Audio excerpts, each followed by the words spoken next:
Halo semuanya, perkenalkan nama saya Vera Laurensliang dengan NPM 2142115.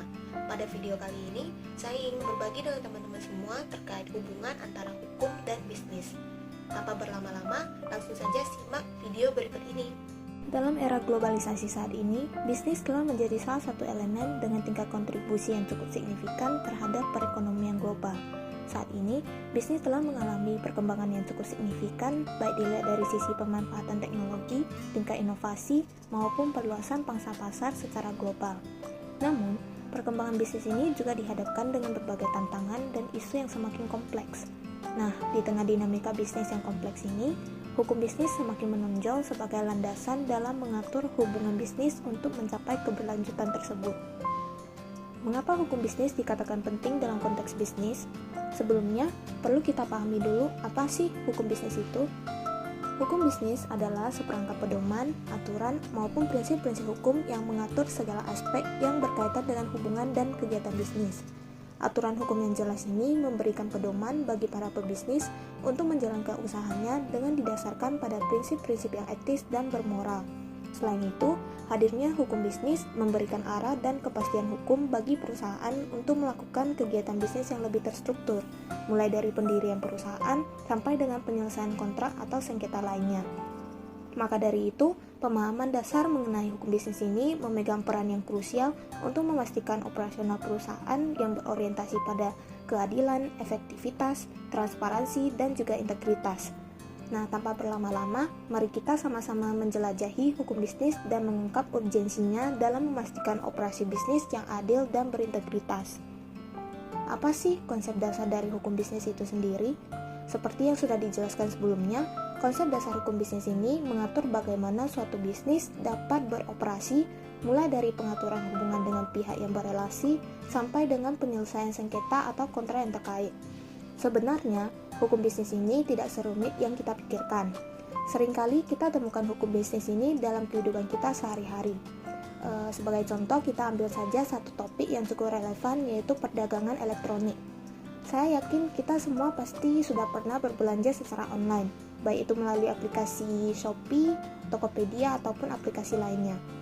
Sebenarnya, hukum bisnis sudah muncul mulai dari kita menggunakan aplikasi tersebut untuk bertransaksi. Lantas, bagaimana hukum bisnis ini berlaku dalam konteks perdagangan elektronik atau dikenal dengan e-commerce? Mari kita bahas lebih lanjut. Yang pertama, kontrak atau perjanjian. Dalam perdagangan elektronik, transaksi melalui platform online menghasilkan perjanjian implisit antara penjual dan pembeli. Deskripsi produk atau layanan yang ditawarkan oleh penjual menjadi dasar bagi pembeli untuk memutuskan pembelian.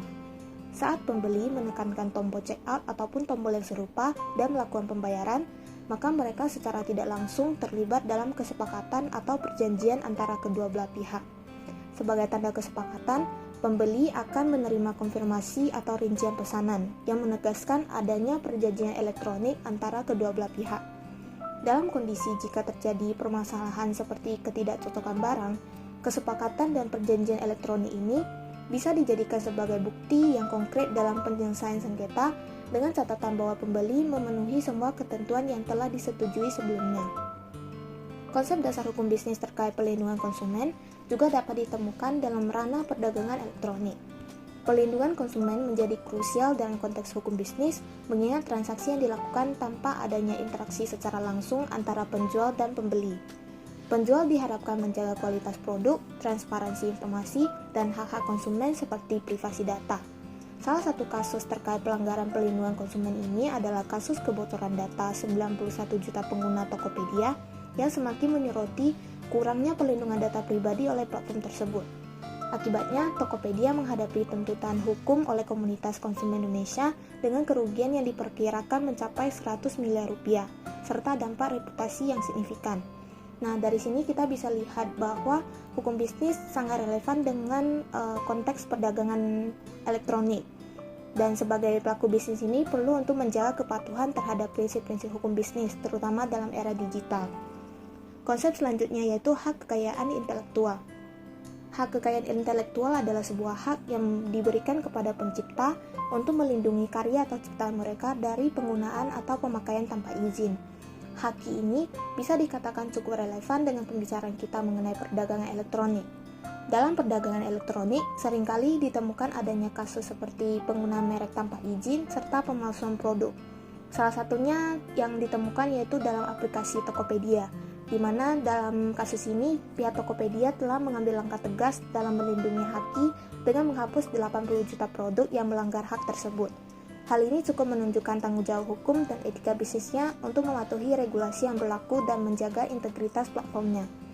Haki memberikan perlindungan terhadap merek, logo, branding, teknologi, dan hal sebagainya. Pelanggaran terhadap haki dapat berujung pada gugatan atau tuntutan yang merugikan. Kasus nyata lainnya dalam konteks perdagangan yang terjadi di Indonesia yaitu kasus gugatan atas hak merek antara Gudang Garam dan Gudang Baru. Putusan Pengadilan Negeri menyatakan bahwa Gudang Baru dinyatakan bersalah dengan dijatuhkan hukuman pidana terhadap pemilik Gudang Baru selama 10 bulan dan denda sebesar 50 juta rupiah. Kasus gugatan terhadap Gudang Baru ini juga kembali terjadi pada tahun 2022. Dari sini sudah bisa kita ketahui adanya kaitan yang erat antara hukum dengan bisnis dalam konsep hak kekayaan intelektual. Konsep dasar hukum bisnis juga tidak terlepas dari penyelesaian sengketa. Salah satunya seperti pada penyelesaian kasus Tokopedia itu dilakukan dengan mekanisme penghapusan produk yang telah melanggar haki. Sengketa lain yang mungkin relevan dengan perdagangan elektronik yaitu masalah ketidaksesuaian pesanan yang ditempatkan oleh konsumen dengan produk atau layanan yang diterima. Nah, salah satu kriteria yang umumnya diterapkan oleh penjual dalam prosedur pengembalian ini adalah keharusan adanya video unboxing yang menunjukkan kondisi paket saat diterima oleh konsumen. Dalam konteks hukum bisnis, langkah ini dapat dijelaskan sebagai bukti yang konkret dalam penyelesaian sengketa. Dengan adanya bukti visual yang jelas dan mendetail, maka proses mediasi atau negosiasi terkait pengembalian dapat menjadi lebih terarah, efektif, dan transparan. Perdagangan elektronik di Indonesia telah mengalami transformasi yang cukup besar dari awalnya yang hanya melakukan transaksi secara langsung atau tatap muka, sekarang telah berkembang menjadi transaksi secara online dengan memanfaatkan berbagai platform e-commerce.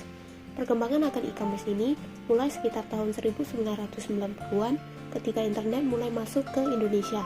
Salah satu pemimpin utama dalam menggerakkan kemajuan e-commerce adalah William Tanuwijaya yang merupakan pendiri platform Tokopedia. Melalui upayanya, Tokopedia telah berhasil menghubungkan jutaan pedagang dan konsumen secara online, yang juga menjadi inspirasi bagi banyak startup e-commerce lainnya di Indonesia. Nah, dari pembahasan kita sebelumnya, kita bisa menyimpulkan bahwa hukum bisnis dan bisnis sendiri memiliki hubungan yang tak terpisahkan. Kehadiran hukum bisnis ini tidak hanya terasa dalam ranah bisnis, tetapi juga mempengaruhi aspek-aspek kehidupan kita sehari-hari. Misalnya saat membeli kendaraan, penandatanganan perjanjian jual-beli menjadi bukti yang konkret bagaimana hukum bisnis mengatur hak dan tanggung jawab antara penjual dan pembeli. Dalam lingkup perdagangan elektronik, ketika kita mulai mendaftarkan diri untuk menggunakan aplikasi tersebut, kita juga terlibat dalam perjanjian untuk mematuhi segala ketentuan dalam aplikasi tersebut. Nah, hadirnya hukum bisnis ini membuat konsumen menjadi lebih aman dan nyaman dalam bertransaksi karena adanya landasan hukum yang melindungi hak-hak mereka sebagai seorang konsumen. Namun, dalam perdagangan elektronik, hukum bisnis menimbulkan berbagai tantangan dan isu kontroversial seperti perlindungan konsumen. Transaksi yang dilakukan secara online ini rentan terhadap pelanggaran perlindungan konsumen seperti penipuan, pemalsuan produk, dan keamanan data privasi. Di sisi lain, keberadaan e-commerce juga memunculkan kontroversi dengan bisnis tradisional karena adanya persaingan yang tidak sehat mengingat pola belanja konsumen saat ini yang telah beralih ke arah digitalisasi. Secara keseluruhan, hukum bisnis memberikan kerangka kerja untuk praktik bisnis yang transparan dan etis. Di era digital saat ini, e-commerce telah membawa tantangan yang cukup kompleks sehingga memerlukan solusi hukum untuk menanganinya. Tanpa regulasi yang jelas, bisnis dapat beroperasi dalam kondisi yang tidak terkendali dan menyebabkan ketidakadilan serta kerugian bagi para pemangku kepentingan.